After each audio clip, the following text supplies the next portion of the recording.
Welcome back to the opener. I am buzzing today, Will. I am so excited for today's episode. It is April 29th. The Rays are hot right now. I'm Zach Broderson with my co-host Will Gelner. Will, how are you opening today? We're open in two ways. The first one is I think I need to pull the brakes back on Taylor Walls a little bit. I was on this podcast and said he might be the best shortstop in franchise history. And he was batting over 300 at the time, and the bat is looking lost right now. Just going to say that out there now as we open. I'm going to pull back Okay, some of that's the big of you. Taylor Walls love. Yep, I know. You know how much I love Taylor Walls. I think he I is know that's an hard. amazing shortstop, but the bat is a little hard to ignore right now. It's lethargic. We're opening up the other way on a better spotlight. Brian Baker, the freak. I'm not sure if anyone else has called him this on Twitter, on any media platform, but I'm coining the term the freak for Brian Baker because that's what it is. He's looked electric. His Savant page, if you look at it, is says that he's an elite pitcher. And we got this guy from first round pick from the Orioles who used that first round pick on Slayer DeBrun, who traded to the Rays for Shane Baz. So we pretty much got this guy for nothing, and he has seemed like an absolute, like I said, freak of a closer. That's who you want closing games. It's some guy that's going to catch the ball, get to first base, and just stomp on first base. He's going to strike you out and just put his hands down and show you how big his fucking balls are. This guy, loving him. Let's make that the thing, the freak. I think let's get that started. Brian Baker's the freak, and that's complimentary. Complimentary. Yeah. I mean, you want your closer to have you got to have a little bit of wacky in you for a closer. I think that just comes with the territory. If you're gonna go into those high leverage situations, and he doesn't always make it easy on himself, but he ends up coming out. He strikes out. The changeup is unbelievable. All that and more today on the opener. Will this is maybe season preview. I was very excited. I'm jacked up for today. There is so much to talk about right now for the Rays. There's so much to talk about, and we're going to talk about where we're standing right now, recent series success. We're going to get into a little bit of good, bad, and ugly. We're going back to that segment here. A lot of good, maybe one ugly. That it's going to be a very positive episode, but we got to cover everything, cover our range here. We're going to talk a little bit about the stadium as well. Just check in on what's going on there. That's been in the news a lot. We're going to talk about a few prospects. We've got a whole rundown that I am very excited to get into. So let's just start with state of the Rays and where we're at right now. So pulling up the standings, the Rays have the second best record in the American League, 18-12. We do have a negative one run differential. However, you got to look at the context of that. There's been a couple of games where we've gotten blown out and just sold it away and lost by 10. There was one against the Twins, one against the Reds, and we haven't had the opportunity to do that just yet. So, we might win the next game by 11, and all of a sudden it starts to line up a little more, so I'm not super worried about that. We've also played a lot of good opponents so far in the season, some of which that you wouldn't have thought would be as good as they are, like the Cardinals, perfect example, Pirates, and all the NL Central teams. We kind of got the Cubs right as they started to get hot, and we're sitting here at 18-12. Yankees are in front at 20-11. They lost today against the Rangers.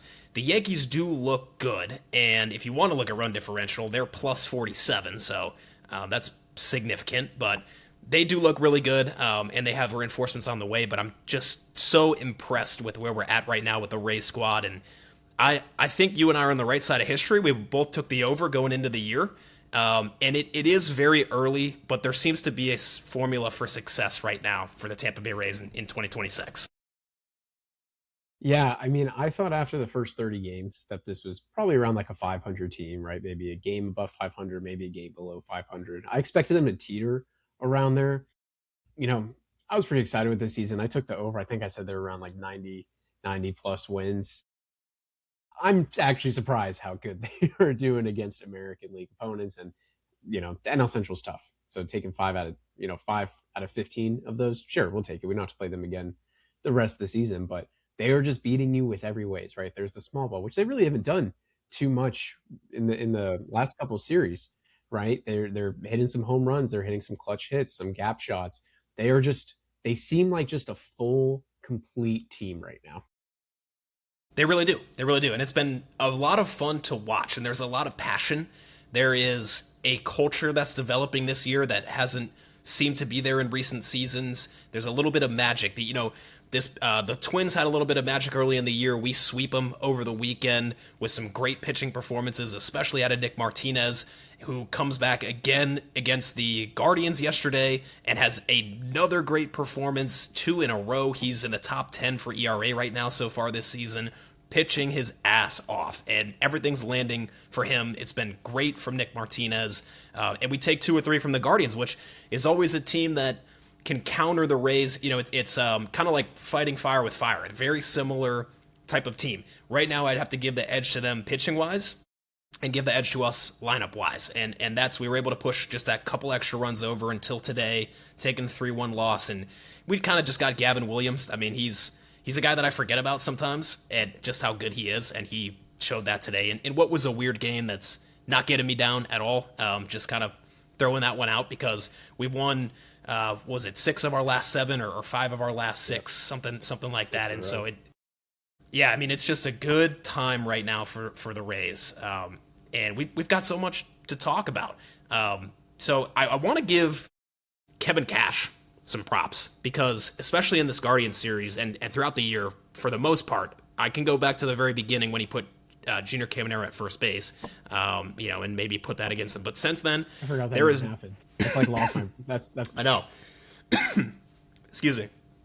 Yeah. So besides that, I mean, it's been a masterclass of management from him, and I think we talked about that in the preview too. That this is a lineup and a roster that just gives him so much opportunity, and we saw a couple opportunities that he made and didn't make recently in the Guardian series. He pinch runs for Junior Caminero in the 8th. For Palacios comes in, steals a base, comes home, scoring the winning run, and I believe that was Valade that drives him in. And we were calling, might be Vil Goat. We hear about the Valade Brigade. That's bucking on Twitter. Count me in. I'm part of that now. Absolutely. Yeah. Profile looks good for Valade. So Cash makes that decision. He also did not pinch hit Fraley for Valade. And so he decided to not make that decision, I guess, if I could put it that way. So I'm really impressed with Cash, and I'm just having a great time watching this team and the mojo that we seem to have right now. What's standing out for you lately? It's kind of what you just said, the mojo of the team, right? I feel like in teams past, especially probably 2024 and 2025, it doesn't seem like the team is a team, right? It seems like there's some good players, but it never felt like they were just like a gelled together baseball team, right? You look at some really good teams that we've seen in the past, not just the Rays, I'm talking of all of baseball, right? I always think about the Royals, the World Series Royals. That was a really gelled team. You think about the Cubs that won the World Series, Chris Bryant, Anthony Rizzo, our guy Ben Zobrist, right? That was a gelled team. That was everyone that was just playing for each other. And I feel like we haven't felt that. But this season, I do feel it. All the infield, the outfield, the pitching, even the bullpen, which hasn't been incredible, but it's still been fine. I feel like this is just a team that's forming so good together and setting such a good foundation for the rest of the season forward. Yeah, and it's going to have ups and downs. There's going to be a pod that we'll have at some point in the year where we've lost 5 in a row and we're down. But let's bank as many as we can early in the season and be excited about this time and grateful for getting to watch a lot of victories early in the season. I want to talk about some individual guys too. So we'll mix in good, bad, and ugly here, but let's just talk about some individual performances so far. I think I want to go back to Nick Martinez. I would say, he's been an excellent signing, and I think it was $13 million for the year. Veteran guy, pitchability guy. So we don't get Littell, who's really struggling. We don't go for a Giolito. We decide to go with Nick Martinez, and he tinkers in spring training. I was very concerned. I mean, they always say spring training doesn't matter. Generally, you're right. Guys are trying things out, but that's all I have to go on is a new guy in a Rays uniform. I'm gonna think about that until I see something else. It's not like he was, at that point he was facing the Blue Jays and they had like all their starters there and he couldn't get an out during that game. And now get into the regular season. And he's so fun to watch. And I think 2 things have been working extremely well for him. The glove side sinker, so throwing it in and getting called strikes or strikeouts looking against lefties, especially. He's also getting swing and miss against righties on that sinker inside. And then he's got that just lollipop parachute changeup that he throws. It's like 78 miles an hour.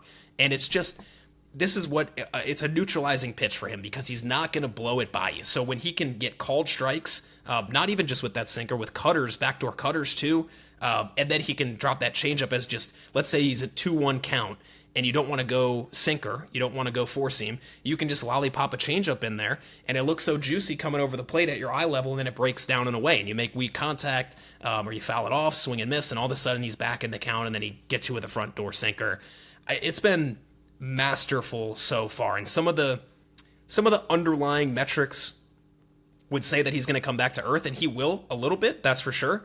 But that doesn't take away from the results that he's given us, through the first month of the year. Yeah, I mean, Nick Martinez really doesn't have, when you think about elite starting pitching, you always think about that swing and miss stuff. And it's not like he's blowing guys away and racking up a whole bunch of strikeouts. He only has 24 strikeouts in this whole season so far. How many innings? I think it's 37 innings, something like that. Yeah, I don't have an exact inning number. Put you on the spot. He only has 24 strikeouts. So when you think about how much he's pitched and how he started every game, 24 really isn't a big number for someone with a 1.7 ERA and a WHIP of 1, right?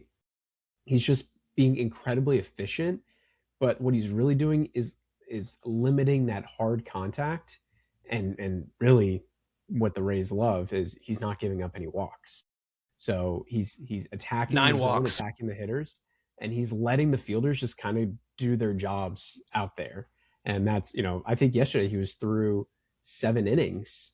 I think it was 7 innings he pitched yesterday, and he wasn't even at like 80 pitches.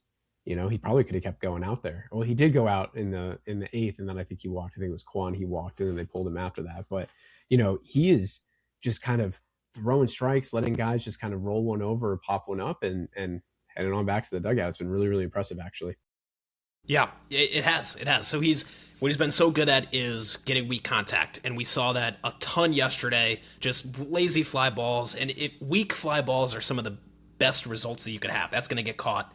That's better than a weak grounder, because it might find a hole, it might dribble, and not be, you got a fast runner, you can't make the play. So as long as those fly balls continue to be weak, I see a path to continued success for him. His expected ERA is 3.81, which is about what I would have penciled him in for going into the year. And he may rebound to that, but he's off to such a good start that you got to take the under it from that. I mean, it's been, if you get a 3.5 ERA out of a guy that's really here to be an innings eater and to provide stability, maturity, and just professionalism to the team, that is a massive success, and that's worth every penny.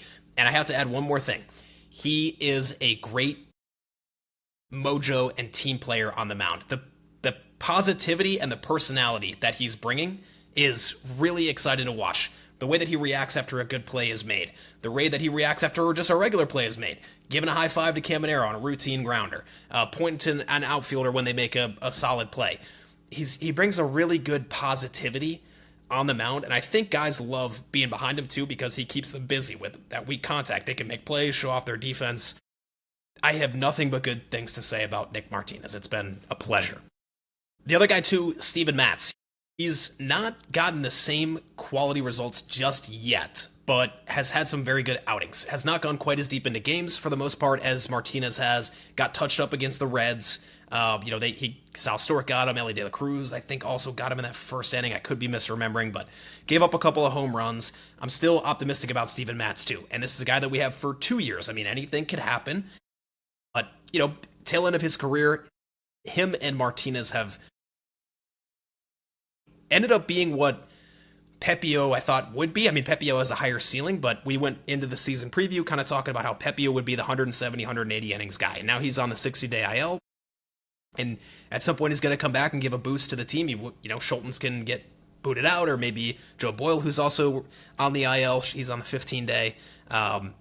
Maybe he comes back. But you have a guy like him waiting in the wing. You've got a plethora of bullpen arms waiting in the wing that are injured right now. And the fact that we're 18-12 just gives me more confidence that we're doing it with not our B squad, but maybe our B plus squad. And it's been a great start to the year. I'm so happy right now. Yeah, when you look, when you do your season previews and you look at your team, you always pencil in the best team that's going to come into it, right? And it never always happens. You always have some sort of injuries that come up. So this is probably the Rays B plus A minus squad. They're missing probably enough guys to where you consider that this is not Pepio, Uceda, Clevenger, Boyle, Rodriguez, a couple guys. That's a few guys just right off the top. Coincidentally, all pitchers, right? But I think when you look at Steven Matz, is you're not expecting this guy to be a Cy Young front end pitcher. What you're really expecting is just be another lefty that could be a quality arm. And he reminds me of like a left-handed Charlie Morton with the Rays. This older guy that signs a 2-year contract, comes into the rotation, and might not have the perfect stuff. I mean, Charlie Morton, I think, was third in Cy Young voting his year, and he was great. Steven Matz is a guy that I'm looking at as, when he takes the mound, I'm not like, oh, this is a punt game. We're probably not winning this game. He's a guy where I'm like, this guy, he could dish it out. He could probably go a good 5 or 6 innings. And was he going to go to the bullpen at some point? Maybe. Depends, what they do with Griffin Jacks. Depends, if Joe Boyle comes back. Depends when Ryan Pepio goes back. So there's a lot of options that they can do with Steven Matz. But I think right now, I think he's just anchoring that back end of the rotation pretty well. 100% agree. 100% agree. They're both doing their job, and in the case of Martinez, he's going above and beyond. A plus for him so far, and we'll see how he continues forward in the season. And when you look at bullpen a little bit here, well, actually, let me back up a little bit. I think we've seen continued improvement for McClanahan.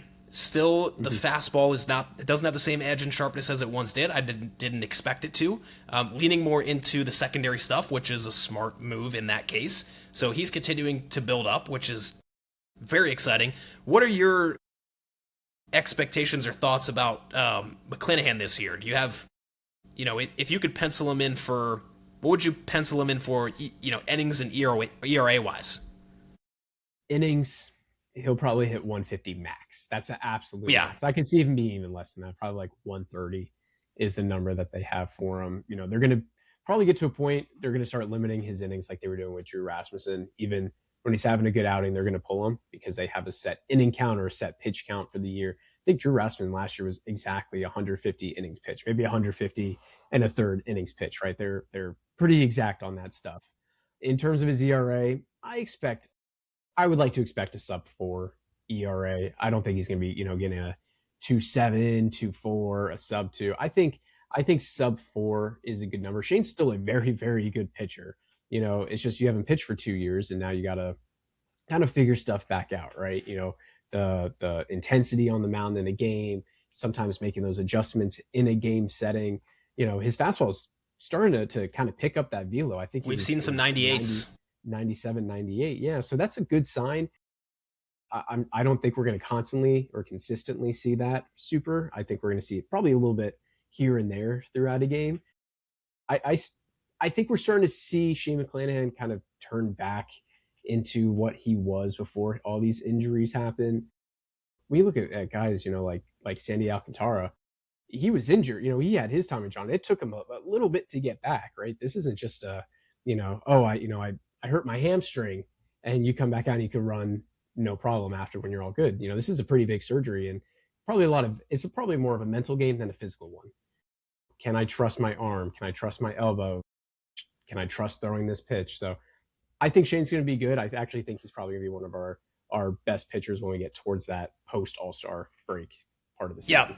The thing that's left for him to do is clean up the walks and just have the confidence in the zone and it's a 13% walk rate right now. So we want that to be under 10, preferably 8 or better, especially the Rays. That's key to their strategy is limiting walks. We see that. That's why they signed Nick Martinez. That's the biggest key.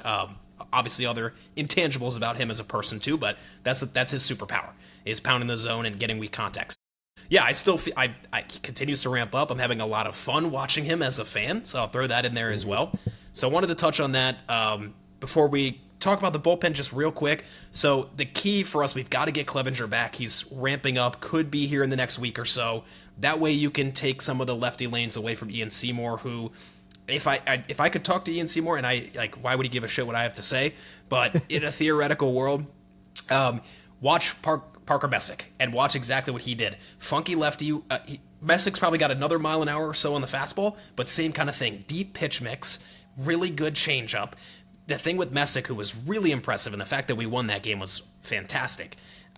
He hits his spots. The execution rate is unbelievable. It's truly so good. The changeup is always right where he wants it. The cutter's always up and into a righty. I would be watching his tape over and over. This is your ceiling, which could be a very good pitcher.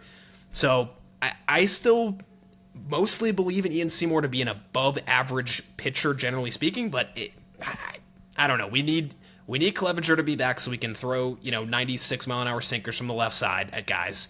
We talked about Baker, the freak. Seems to be our closer. I think we've answered the question. Maybe somebody could boot him out that comes off the IL. I mean, maybe a Uceta. I could see that, but still a ways to go there. I think he's kind of earned himself that position at this point. Yeah, I mean, it's funny that you mentioned Ian Seymour because in my notes when I'm put down for good, bad, and ugly, I actually put Ian Seymour under bad, and I think that's because we kind of expected. Yeah, I think we expected a lot from Ian Seymour going into the season, right? He was a good pitcher down at the end of last year, and the games weren't super competitive, right? The Rays really weren't playing for anything, but he looked good in the games he was starting. Games he came in after an opener actually weren't very good. So I expect him to be a pretty good, bullpen option. And he's just having trouble finding the zone. I mean, he'll dish out 6 straight balls before he can actually find what you always call that big rectangle there, right in the middle, right?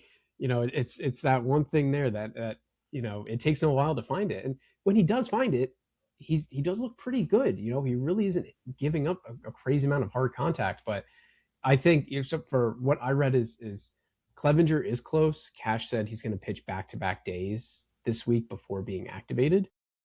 So I don't know. I was watching the Durham game earlier, but I don't know if he's going in today and tomorrow and then getting activated. I don't really think that makes a lot of sense for the Rays, because if he pitches today and tomorrow and then they activate him on like Friday, he's not going to pitch on Friday. He just pitched back-to-back days. So we'll kind of keep an eye. He should be close, though, right? Usain, on the other hand, he was sent to the 6-day IL. I had no clue why, and I did some research. I'm going to totally butcher this. I'm not a doctor, but he went with a subscapularis strain, which is just a fancy word for a muscle in your rotator cuff. Okay. So it's something with a muscle in his rotator cuff. A strain could either mean it's just like, it could mean torn partially. It could just mean that, kind of pulled. So he shut down for about 2 to 3 weeks and then can kind of be reevaluated from there. Anything with a rotator cuff is obviously scary. Yeah. We'll kind of see. Obviously, like you said, you want Clevenger back because he is, one of our big high leverage guys. I don't think anyone in the bullpen besides maybe Brian Baker I would consider a high leverage guy. Yeah. Hunter Biggie, maybe he's starting to get there, but I don't think I'd consider anybody else, as a high leverage. I think that's sometimes good because anyone could get the call to go in, right? We saw Kevin Kelly go in and face Jose Ramirez. So, he almost gave a grand slam, but he didn't. So that it's not on the scorebook. I have to apologize. I think the Rays need that, just a guy that goes in that knows how to deal with those situations, I think. Yeah, no, you're right. Who has experience with it, and you're confident that he can get himself in trouble with walks, but he was so good last year because he didn't do that. So hopefully we can get back to that same Clevenger. I have to apologize to Kevin Kelly. I did not want him on the Major League roster this year, and he has stepped up and returned to form, and it seems to be working. The added changeup. The issue that I had with him last year is that he threw that sinker 70% of the time. It's roughly around there, and the location on it was not very good. He was getting it up too high, too many down the middle, and when you're throwing it that often, and if you're getting behind in the count, you're going to struggle. So the fact that he has more pitches to rely on, obviously a really funky look coming with that. I love watching him pitch physically. I just don't always like where the ball ends up going. But I have to apologize to him. He's been great this year and stepped up with the very injured bullpen. Just briefly back on Seymour before we move forward. 79th percentile chase percentage, 87th percentile whiff percentage, 85th percentile K percentage. He's given up too many barrels, and he's given up too many walks. 10% walk rate. Like I said, you want to be under that. Closer to 8% is a good target. So, yeah, the velo the fastball velo, I haven't seen him ramp up the heater quite as much last year, though you would notice times where he could get it up to 94 when he wanted to punch somebody out. Haven't seen a whole lot of that. He's averaging 91. So he's relying more on the sinker, equally on the sinker. So he has a nice mix. I don't know. I want to see him develop into who I think he could be. I don't think he could be as good as Parker Messick, because Parker Messick's already there and showing it to us early in his career. But I could see a world where he's the Walmart version of Parker Messick, and we're happy with that. So, it's a good version. Absolutely. Let's see. Is there anything else bullpen wise? I could see. So we have Lagumina coming in. He pitched for the first time today. Low slot righty, sinker sweeper. So it's similar to Kevin Kelly. Little more velo, little less funk going on for Lagumina. Has some good underlying stuff, but hasn't always had good results. So we'll see what he does. I don't know what the Rays' plan exactly is for him. So we'll see. Yoendris Gomez continues to mop up innings and give up home runs, and I think could be cut at any moment. Really, I mean, there's a couple guys with options. You could send Kevin Kelly down, but you can't right now because he's been really good. So we'll see how the ins and outs go in the next month, let's say. Yeah, and then Griffin Jacks, if we want to talk about him real quick in the bullpen, if that's even talking about the bullpen, because there's talks that he can possibly move to the starting rotation. So we'll see. I mean, I get sick to my stomach when I see one inning of Griffin Jacks. Thinking of Kevin Kelly. I get sick to my stomach when I see one inning of Griffin Jacks. So seeing him pitch, 3, 4, 5 innings, I might be on the edge of my seat. I might have, shorter fingernails or something if that's the case. But, I would like to see it. I don't think there's a reason not. He pitched 2 1/3 before he switched out, and he has the pitch mix to possibly be a starter. But I've never seen a pitcher, maybe I haven't, I just don't know, go from being, a relief pitcher that is not succeeding in that relief pitcher role and then going to be a starter. And that's doing good. Usually you see like someone that, I don't know, you can think of like Tyler Glasnow, he's a starter. He wasn't doing very good, went to the bullpen. I don't think Tyler Glasnow was doing very good in the bullpen for the Pirates. Yeah, it's a different world. Yeah, so they're different. They're different guys. So I don't know. It's going to be interesting to see. I'm not opposed to the idea. I don't know if it's just a way. I don't know. I'm trying to just wrap my head around it, and honestly, it's not something I can really fully understand, and that's why I don't work for the Rays. I don't understand why you would do it, but it's a conversation that they're having. I can see why, because you brought this up, I think 4 or 5 episodes ago now, where he's never had any success in the 9th inning. And even with the Twins, he was not their closer, despite having, I think over the last couple of years, he's got one of the lowest FIPs, so underlying fielding independent pitching. We know he's got the stuff and the ability to strike guys out. He has just not been able to locate as well. I think I was listening to the Raise Your Voice guys, great pod. If you're not listening to them, if you're listening to us, I hope you're listening to them. So shouting them out, they were talking about how it kind of gives him a new thing to work on. And I think that made a lot of sense. Like, okay, not going to get in the bullpen. Let's shift our mindset and get from a mindset of, this is not working, to, okay, how can I become a starter? And now you're working on something specific to a path to success. So he had 3 ups maybe in the last game. I think he might have even gone 3 and then was pulled after 1 out in the 3rd or 4th. Yep, is that what? Okay, I think he went one time through the order. Yep, you're right. Okay, so he went. Yeah, I think you nailed that before. So he went one time through the order. You kind of just have to. So he hasn't started in a while, so you have to slowly build up that capacity.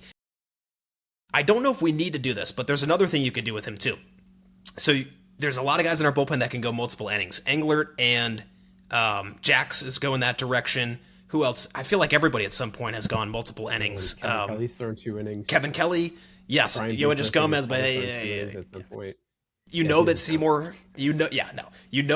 can do that. He's a starter by trade. So what you could do, and I don't think you need to do this, but you could actually go one less pitcher and you could bring up a Gavin Lux or bring up a Carson Williams. Let's talk about him in a minute, a little later in the episode.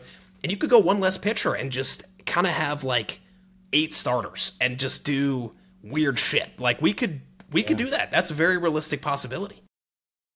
It's something the Rays would 100% do. You know, like they did the opener and everyone thought that was crazy. And now you see teams do an opener all the time now. You know, you could probably find any single game, and they might be doing an opener. All the games slated in one day, I bet there's one opener pitching at least every day or every other day. It's a very common thing now because the Rays thought of it, you know. So I can see them doing that, saying, hey, we could probably go one less pitcher and we'd have just like 8 starting pitchers on the team, or like 7 guys that can, you know, throw at least 4 innings and then kind of bridge the rest of it.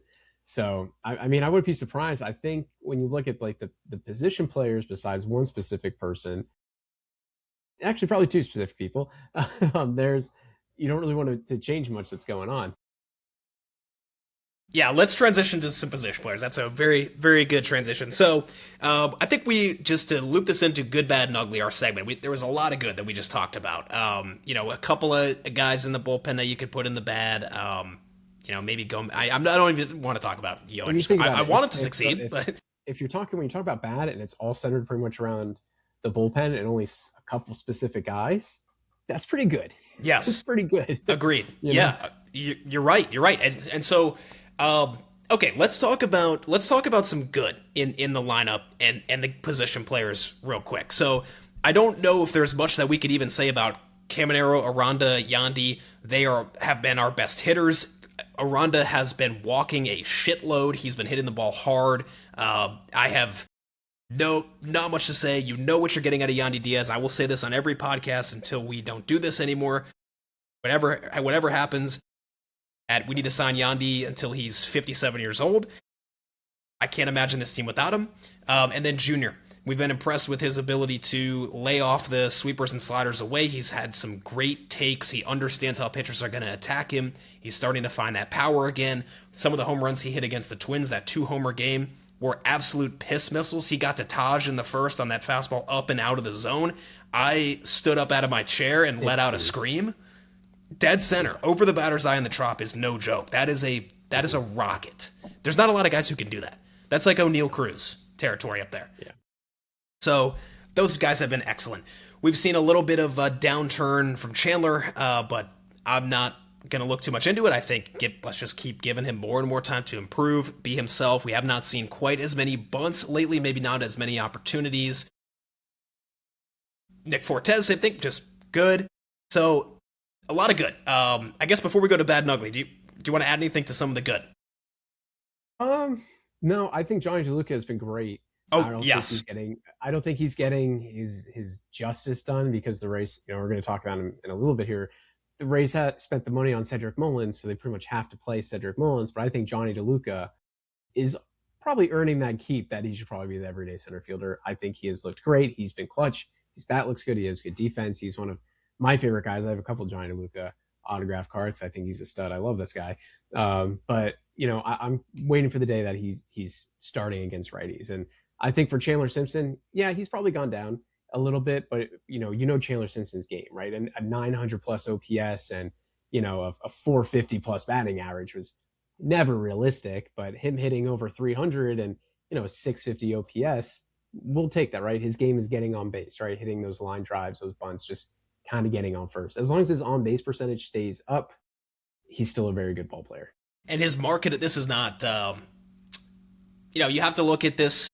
This is businessy, which, you know, I don't love to think about it in this way always, but his marketability just continues to explode. He's getting interviews on MLB Network. He's on podcasts. He's all over the place.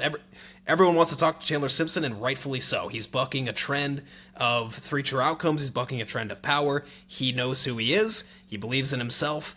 And just, I feel like every day you just stack up good reps. You know what? 1% better every day. Let's get more confidence in the outfield. Let's get more ability to identify. His approach is always to look for the fastball.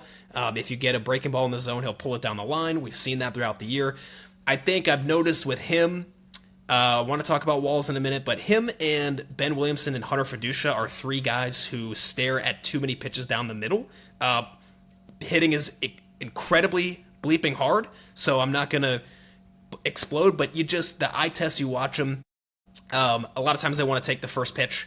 Hunter Fiducia is our backup catcher. I'm not expecting a ton from him, but he was a good hitter in the minor leagues. He doesn't seem to have the confidence in the big leagues so far. I'm cool with it. I liked our catcher duo going into the year for who we are, the Rays. I was cool with it.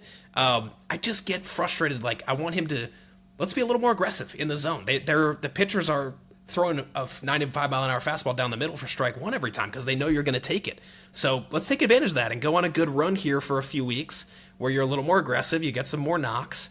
Also, Fiducia has got to stop wearing the blow-by shoes. If those like kind of black blow-by, like you're going to get ran over. We got to change the shoes as soon as possible for Fiducia. Yeah, I agree. The shoes got to go. But yeah, I've noticed the same thing. It seems like they just kind of take that first pitch. A lot of times for guys like maybe not Chandler Simpson as much, but for someone like Ben Williamson and Hunter Fiducia, you're probably going to get a first pitch fastball, because the pitcher just says, "Oh, just challenge these guys." Chandler Simpson might be a little bit different. He might not be looking for the right pitch coming in there, but Fred McGriff came on the Rays. I think this was last year, or probably like 2 years ago, 3 years ago, and he was talking about hitting. Obviously, Fred McGriff, Hall of Famer, one of the best home run first base hitters of all time, said that he was always looking for fastball every time. And the reason is because if a guy has a good breaking ball, a good curveball, it doesn't matter if you're looking for it. He's probably going to beat you with it either way. So just sit on the fastball. And this is what I think some of these guys need to start doing, like a Carson Williams. That we'll probably talk about a little bit. But, I think that's what Junior does. I think Junior just sits on the fastball and he sees the breaking ball and good ones, they beat Junior, but he's able to pick them up. And I think same with Yandy and Aranda. Those good hitters just look for that fastball and then they adjust. And I think that's what these other guys need to start doing too. I think that's what you have to do, unless you have to read every at-bat and adjust accordingly. That's the skill of what good hitters have. But I think 90% of the time you have to be sitting on the fastball. If you have a lot of history against a guy and you know that he loves getting you with sliders or changeups, okay, believe in that approach and that's fine. But I think generally you've got to be sitting on the fastball. I get frustrated as a viewer when you get that fastball down the middle and I know it's the first pitch. Let's be ready to attack it. I know part of strategy is to see a lot of pitches, make a lot of contact for the Rays, work that starter. I think that's smart. You also can work a starter down by getting more hits, and then he's got to face another guy. So, So there's a lot of good, though. There's a lot of good. Valade, we talked about him. Back to DeLuca. I think it was the Raise Your Voice guys again with this intel. He raised his bat speed like 3 miles an hour this year. That is really, really significant. That's a lot. That's a lot of speed. Yes, it is. That is massive. And so you add more power to a guy that already has a lot of tools. Man, there's so much good right now, which unfortunately there is some bad and some ugly, and we have to address that. So mainly two guys to talk about. I'll let you get your boy. I want to talk about Cedric Mullins. So I did a deep dive. On Cedric Mullins. And anyway, had to hold myself back for a second. But here's the thing with Cedric Mullins. I've looked into his profile this year compared to previous years and compared to 2021, his best season, his 30-30 season. A lot of things are the same. Contact rates are similar. In-zone contact rate, out-of-zone contact rate, chase rates. The approach is not that different from who he was before. Here is where a couple things have changed and where things may be going wrong. His attack angle, his angle of attack on the swing, went up 3 degrees. So it went from 11 degrees to 14 degrees. And what has happened this year? He's got a fly ball rate of 60%, which is about 15% higher than his major league average. He's not hitting as many line drives or ground balls. You watch the game today, he had 2 flyouts and a line out that he got unlucky, which is also part of what is happening to him. He's starting to get, the beginning of the year, he could not get a fastball. He recognized that and said that himself in a post-game interview when he did get that fastball against the Pirates in extra innings. He started to get back to the fastball. He seems to be getting on time. he's just getting under the ball too much. And what is weird about that is here's the other thing that changed. He opened and widened his stance significantly. It's looked open and wide to me.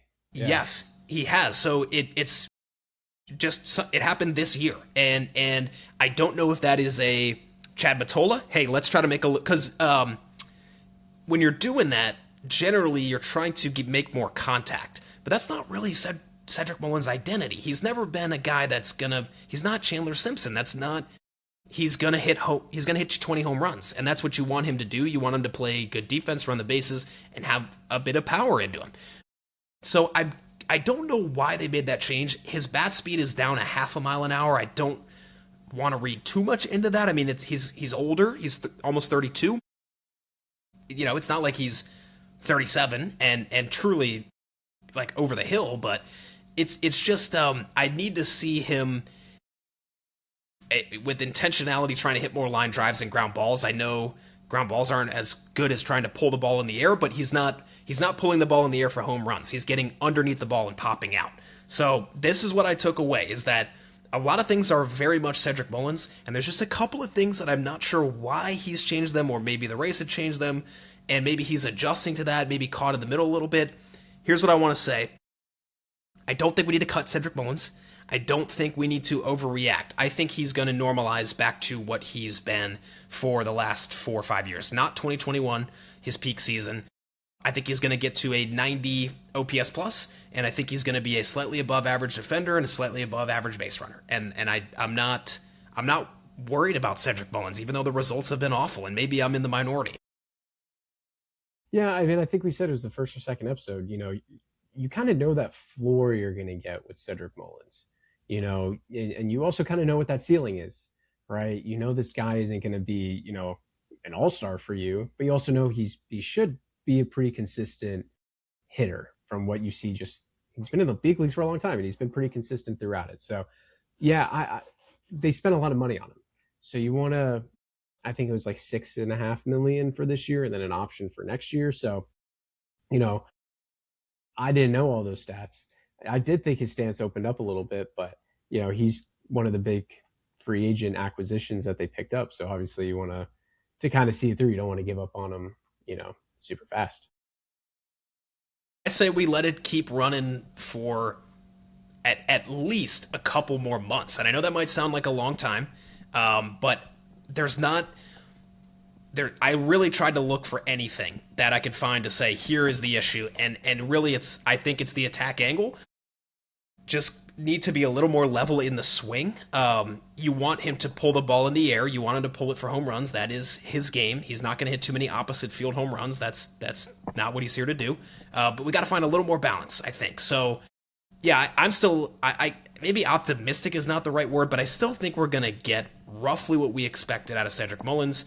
And at the same time, today he got a little bit unlucky, and there were some frustrating at bats. He doesn't really let it get to him too much. At least, he's a professional. He doesn't slam his bat. He doesn't. He really is a professional, and I think he's a good influence. And you have to. There's not too much I want to change with this Rays team right now. Things seem to be working. I know not everybody's tearing the cover off the ball, but I mean, you have to put Cedric Mullins into the ugly category because of the results so far. But I just wanted to say that I think there is a world where we are talking, and you know, he has maybe May is going to be his month, and maybe he bats 260 with 7 home runs in May, and all of a sudden, the narrative changes, and all those idiots on Twitter, you know, change their mind a little bit, change their tune. So we'll see. Yeah, and that's a good segue actually into the guy I want to talk about. So there's 2 guys. I have a bad and an ugly, and it's so funny that this guy, I'm putting him in bad because for the last 7 games, he's turned it up, and he's really not in bad anymore. But I kind of put this rundown together before all of that, and now I'm kind of stuck, you know, kind of eating my words here. But we're gonna run with it anyways because it's what we do here, right? So I got to talk about Jake Fraley, right? You know, I talked about him before, and I would say, you know, when he step into the box, I was never, oh great, Jake Fraley's in the box. Now, I hate when he challenges calls. He is terrible at the ABS system. He is so bad at it. I feel like every time he challenges it, it's a ball that's fully in the zone, or at least 3/4 in the zone. That's the size point. So Ray's got Jake Fraley. I think it's a 1 year, $3 million contract. So as of now, it's actually at this point of recording, he's actually in a, I guess you could say like a decent category, good, decent, and ugly. We could call this right now. So he's right now he's batting 250, which is fine. 778 OPS, okay, right? A 450 slugging. That's pretty solid. There are concerns I still have with his game though, and the biggest concern is he's a platoon batter. He's not someone that's going to go out and face lefties. So when you face against righties, you obviously want him to be good against the righties. He has a 229 batting average against right-handed pitchers, which you kind of see that and you're like, oh, that's not very great. That's not what you want out of your righty specialist, right? This guy that's supposed to only face righties, but he has a 786 OPS. So, Yeah. it's just the different worlds between those numbers. Sure, he's not he's not going 3 for 4 against these right-handed pitchers. When he's hitting the ball, he's hitting it pretty hard against them. But and another interesting note I found is he's absolutely crushing relief pitchers. So he's had 23 plate appearances against relief pitchers. And against them, he has a 381 batting average, a 959 OPS, and a 533 batting average ball in play. So this guy, I don't know I don't know the reasoning behind it. I think it's a crazy split. But when this guy's facing a reliever, especially a right-hander reliever, he's absolutely deadly. He's one of the best bats in the lineup at that time. And, he has he's not hitting the ball hard, right? His average exit velo is right around 85. He only has like a 24% hard hit percentage, right? So I think the hard hit in baseball is above, I think it's like 95, if that's the number. I don't know the exact number. I know it has to be 90 plus. That would definitely be high. That would definitely be high. Yeah. But he's only getting those 24% of the time. But this guy just knows his launch angle sweet spot. He is 98th percentile in all of baseball, but 46% of the time, he is finding that launch angle sweet spot, which is pretty crazy. And that makes sense, actually, because part of that, and I'm sorry to interrupt you, but there's been a little bit of unluckiness too, because he's had a lot of good swings with that right angle, but it's then caught in the right field gap, right center gap. Right, and I think that falls actually with the exit velo and the hard hit percentage. So he's hitting the ball good. He's just kind of not hitting it hard. Yeah, actually, Ben Williamson is similar, very similar. I'll confirm that to make sure I'm not saying it wrong, but I think he is getting the right trajectory on the ball, but he's not quite hitting it hard enough. Yeah, so you kind of change that one thing, hit the ball a little bit harder. And, Jake Fraley, he's having average season, can go into that good category.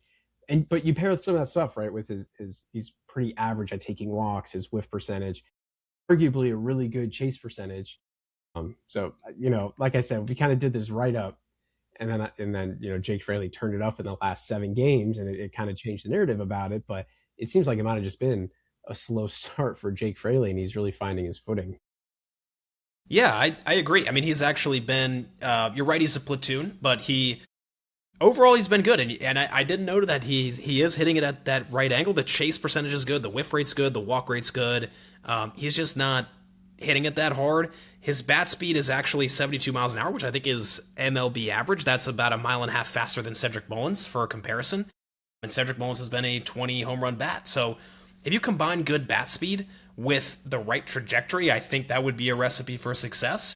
So I think he's actually gotten a combination of a little bit of luck to have a 778 OPS, but also a little bit unlucky at the same time that he seems to be doing a lot of things right and not hitting it hard, which is strange to me, actually. I can't quite square that up. Maybe he's not swinging at the right pitches. That could be a reasonable answer. Yeah, could be the barrel where he's hitting on. I don't know. It's kind of a weird one. When you kind of look at all the stats, you're like, wow, he squares. He has this perfect launch angle, but he's just doesn't square it up perfectly. So I could kind of take Jake Fraley there and transition to ugly, if I may. And it's a guy I opened the show with. It's a guy I've talked about multiple times. There's a short of me on the channel saying how he's the best shortstop in franchise history. Taylor Walls is starting to get ugly now. We've seen Taylor Walls before that sub 200, and his defense usually makes up for it. But I think when you're looking at the construction of the team and what you have under him, it's a little tough to keep justifying this guy. I think he's an amazing fielder. You've said it before. He's statistically one of the best fielders of all time.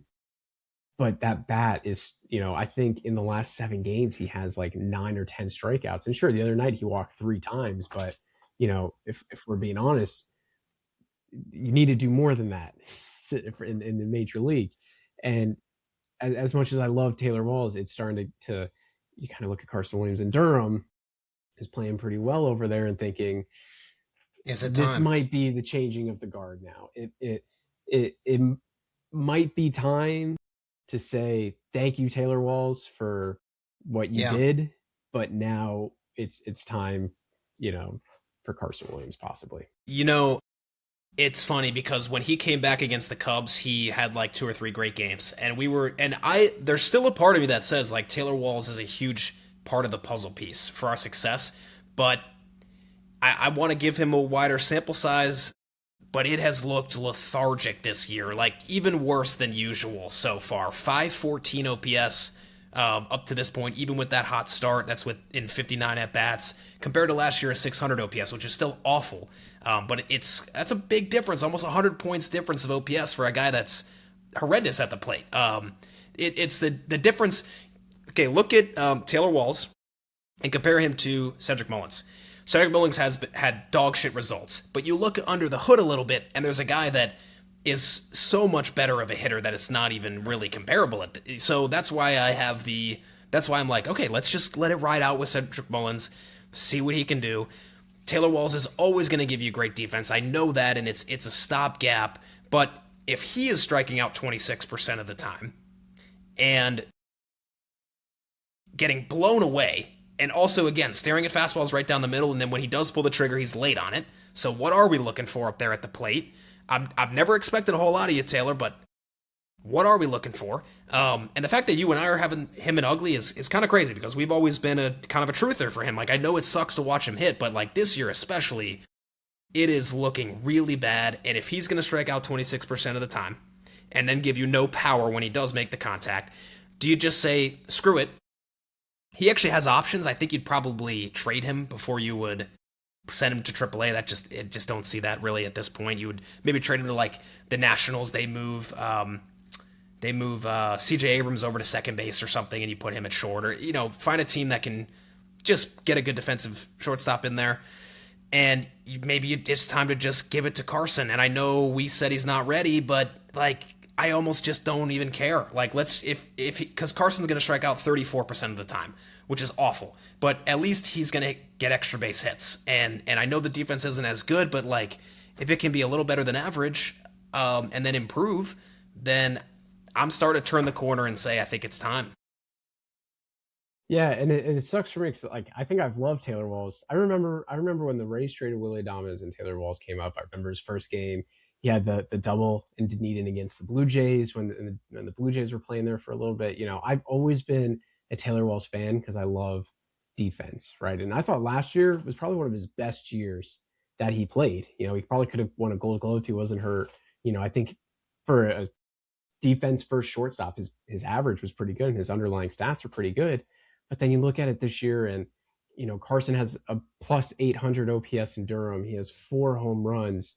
He has I think it's like a 265 batting average over there. He's made 2 errors, but at some point you just have to say, okay, would we rather have Taylor Walls striking out in the 9th spot, or rather Carson Williams striking out in the 9th spot, and kind of get that experience, right? Connor Griffin has looked amazing since he's been with the Pirates, but the Pirates are putting out there every day, and there's no thought that he's going to get dropped, right? So I think there just has to be this, okay, like, Taylor, thank you. You stopped. You were the stopgap. You played good. I don't think they give him the option to Durham, because what is that going to do? Someone gets hurt and he comes back up, and it's kind of awkward. It's weird. I think the best move is trade him if a team is looking for a defensive shortstop, which kind of every team is at some point. But I just don't see the reason now to not give Carson, almost a full season to get that experience. I mean, I don't want to be too much like what the Red Sox and the Phillies have done and overreact to the small sample. I understand it. It wouldn't. Maybe you don't do it right now, but if we don't see Walls get to closer to where he was last year at the plate, I think it's just such a black hole right now that you give Carson the chance. And you know what? They played him a little bit at second and third. You're not really going to be playing third because Junior Camaro's your everyday third baseman. What you could do is put Ben Williamson at short and then put Carson at second. Carson does not have experience in second right now. That might actually be for the worse, but it is another option. So, I mean, the way you said it is perfect. Do you want to have Taylor Wall striking out in the 9-hole, or you want Carson Williams striking out in the 9-hole? And I think at this point, I think we just give Carson a shot. Let's just let it play out and see if seeing major league sweepers and splitters and all that enough can. I don't think he's ever going to be a guy with a high contact rate, but he has the power upside, and let's improve the pitch recognition and get confidence on defense. And you're only really going to do that at the major league level. You've already won a minor league Gold Glove. You come to the major league level and look a little shaky. I think you just got to get your confidence up. Take a little pressure off yourself and let's just give it a shot. Yep, 100%. Yeah. So I think we've nailed a lot of what we wanted to get through. I mean, there's. I feel like I could go for another hour on this because there's so much to talk about right at this point. I know we want to look at a couple of actually, maybe just before that, touch a second on the stadium. So I did a really deep dive today. I was in like tax law. I was in places I haven't been before, and I don't even want to be. But I wanted to try to have an educated opinion on some of the things. And just long story short, the Rays are asking for a large amount of public funding comparable to other projects. So they're asking for $1 billion of public funding, $750 with Hillsborough County, $251 with City of Tampa. Compare that to the Athletics, would be a good 1-to-1 for similar timeline, similar new construction build. They're asking for $300 million from I don't know if it was Vegas or county or what, but so pretty big difference. So on one side, I understand the officials, the politicians, kind of like, well, hang on, like we need a little more time to think this through. On the other side, I understand how we're on a short timeline and that you can't build a stadium in a week. So I think there's been some really emotional clickbaity reporting going on that I honestly didn't really expect. It's not like I'm reading every newspaper, but I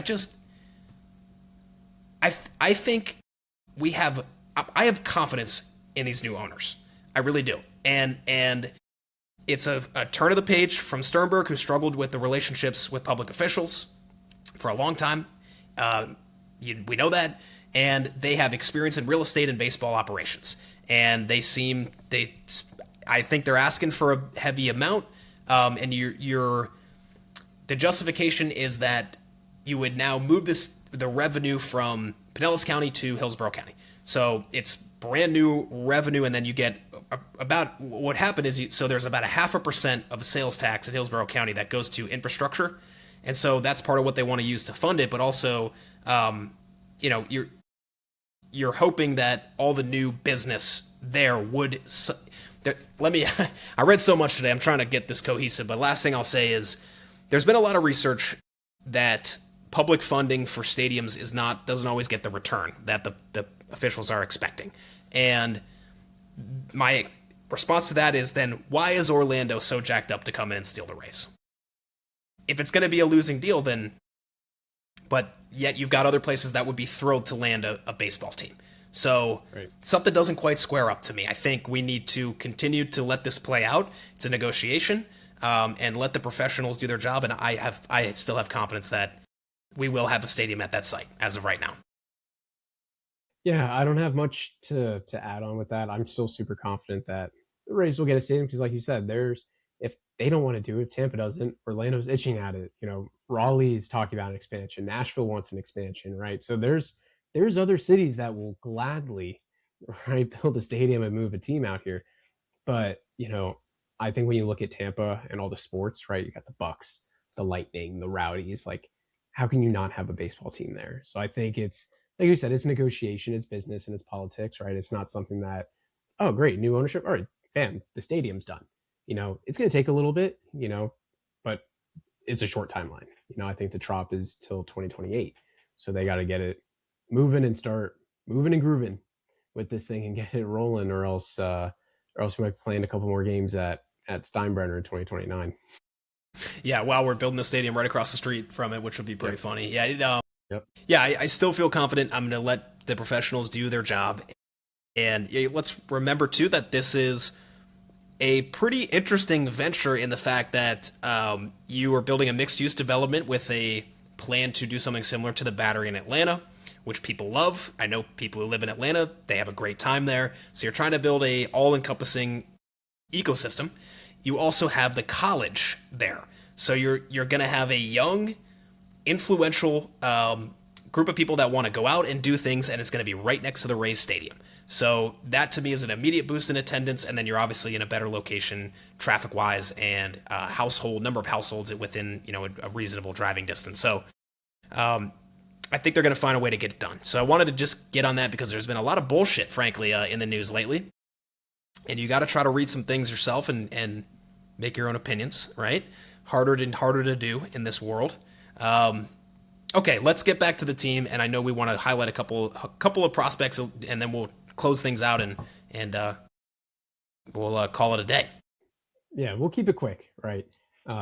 We already kind of touched on Carson Williams. He started a little slow going back to Durham, which is kind of expected sometimes, but he's looked pretty good. He has 4 home runs now. I think today he hit one oppo to right field, and then I think the other day he hit one. It was over 100 plus field, and I think it went over 400. I think it was dead center. So I think we had a 110 exit or something, right? Like a 110 exit, velo 111. Yeah, so he's starting to find his groove back in Durham, which is nice to see.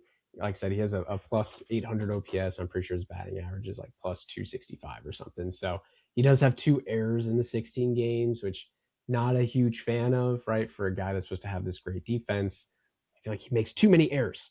Yes. For my liking. And that's where I always fall back to Taylor Walls, right? But I think, he's probably has a target that the Rays want him to hit, and I'd have to imagine he's pretty close to hitting that target. So the second guy we got up is I could have touched on somebody else, but I'm gonna just talk about Theo Gillen just because he has looked so good. Yes. I love how this guy's our number 1 prospect and he's still so young. I imagine him racing through the minors this season. I don't see a reason for him not to be in Montgomery at some point in the next, month plus. He's a great center fielder. He had some injuries, right? But he's looked good. I think he has 6 or 7 home runs as well. I think he's either matched or surpassed his home run total from an entire season last year already. He has surpassed his entire home run total from his first season of pro ball. So he's finding the power. His swing looks so great as a lefty. Like, this is a guy, if you're not watching Bowling Green, most specifically when Theo Gillen is batting, I highly encourage you to go do that. When you're not watching the River Dogs, Charleston River Dogs. I love watching. These are hot too, man. I mean, every day I'm scrolling on Twitter, and in the mixture of like some of the worst takes on the team I've ever seen, and also a lot of crazy stuff with the stadium, you just see highlight after highlight of Bodine hitting a home run, Tatum Gray ripping. I mean, it's Moss. It is a loaded up team. Like, I think we touched it. 8 of the Rays' top 30 prospects are on that team. Yes, and you just watch it, and it's just one after another. They are such a fun team to watch. Yeah, Daniel Pierce is unfortunately out, but I think it was 7-day IL that he went on. Tatum Gray slowed down a little bit, but he still looks great. On Run to the Biscuits, Cooper Kinney, who I almost talked about, is looking really, really good. I see him getting called up to Durham. Probably, if Carson Williams gets called up, they probably end up moving Cooper Kinney up into Durham to kind of fill that spot. He has over 300 batting average, and over 900 OPS. Like, he's looking the part for a left-handed third baseman. And then to round out our little minor league segment, to keep it quick because of time, Jacob Melton's on the IL. I think it's 15-day. I don't know. Yeah, I think he's going to be out for a month, though. Yeah. It actually ended up. It looked bad. But I think it actually. We got good news that it's not as bad as it looked. Yeah, so I think it's just a sprained ankle from what I believe. I'm trying to remember exactly. I think he It was might be a around. hammy. It's lower half, but he was I think it Yeah, was rounding third, and then something gave out. yeah, but Jacob Melton was looking really really good. Jacob Melton was having a really strong April, so it's kind of interesting when you look at guys like Cedric Mullins and Jake Fraley of, you know, Jacob Melton can maybe fit in if he was doing that, but like you kind of went down with Cedric Mullins, doesn't seem like he's really. It's just Yeah, kind of seemed like he's figuring out, and Jake Fraley, like I mentioned, is just dialing it up now. But Jacob Melton was having a really really good April, so it kind of sucks to see him go down when he was kind of hitting some of his stride. So I could talk for a while on minor league. I could talk about Xavier Isaac, who is kind of doing that the Mike Zunino build of low batting average, but an insane OPS and just hitting yep. bombs nonstop. But there's actually a lot of exciting stuff going on with the Rays minor league systems right now. There is, and we obviously Carson Williams is top of mind. I think he'll be up. I'm gonna just throw a hot take that if anybody's still listening, an hour 6 minutes in here, like I think he's up in the next month. I think Carson Williams is back up in the next month. I'm just gonna throw that out there. Let's continue the good progress. You need to hit on him because after that in your infield, there's some outfield promising. You got Arenamo, my guy who I buy a lot of stock on, but he's still in Double A. We could see him this year in a pinch. And then you just talked about Daniel Pierce, who's in the lowest level, just starting his professional career, who you want to see him explode through the minors, just like Gillen. Similar types of profiles, actually. So you want to see those guys explode, but infield wise in the farm, there's not a whole lot. So Right. you need either Carson Williams to develop into an above average major leaguer, or you need Yadier Arenamo to develop into an above average major leaguer. Otherwise, the Rays are going to be having to fill that infield in free agency at some point. Yeah, and you Yeah, kind of look at some of the positions too, like Cooper Kinney is looking good, but he's kind of suited for third base. So, he's not going to see him at shortstop, maybe second base if they needed him there. But again, that's second base and third base are two completely different positions, right? But when you have Arenamo and someone like Pierce, who's obviously so low, still down in the system, if you could play shortstop, you could probably play anywhere on the infield. So those are, like you mentioned, those are two guys that you want to make sure can develop pretty well because there's really a lot of depth in that middle infield act. yeah. So, all right. I mean, this was a fun episode. I feel like we touched them all. Grand slam today. How you closing us out? Take us home. I got a question for you, Brody. Okay. So it might be early in the year to talk about this, but I originally had this team pinned for, I think it sounded crazy, for a 90 plus win team, similar to the 2018 team that I talk about. And you were a little back and forth on the over under. First, maybe we're a little under, and then you were on the over, probably back and forth. So we're 31 games in now. What do you see being this team ceiling? 90 wins, I would say, would be my ceiling. Maybe 91, somewhere around there.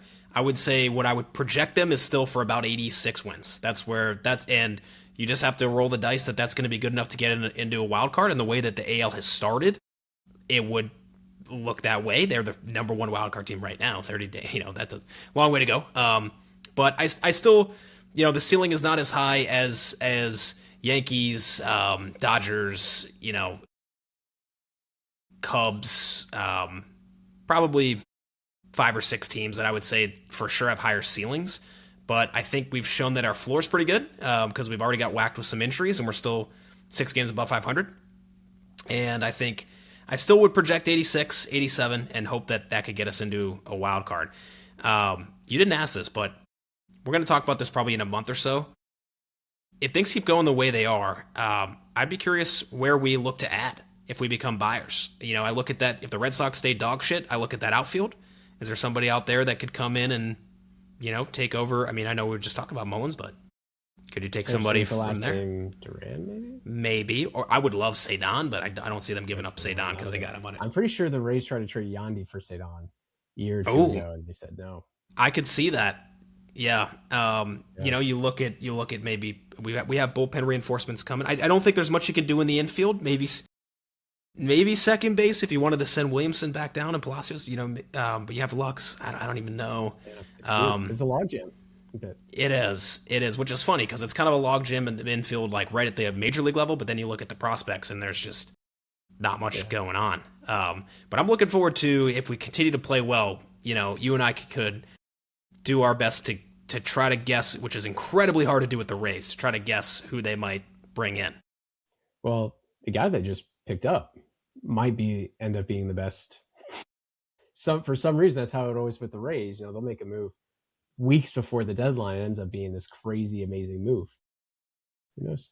It could just be they could trade for somebody tomorrow, and no one's going to talk about it. But come October, they're going to be lights out. Yeah. So okay, well, great episode. Thanks for tuning into the opener, and we'll see y'all soon. Peace.